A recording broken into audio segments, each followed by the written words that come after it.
To perform the arrested Superman, lay on your stomach and put your hands behind your head. Take a deep breath and use your back muscles to pull your chest off of the floor.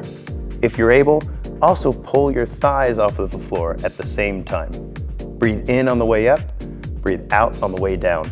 You can feel your back muscles working really hard while you do this exercise.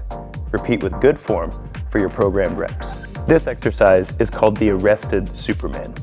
It's a difficult core exercise on the ground that will teach your body how to use your back muscles, specifically your erector spinae. It will also help you to use your glutes and your hamstrings well and maintain control while breathing. It's not easy. Let's get after it.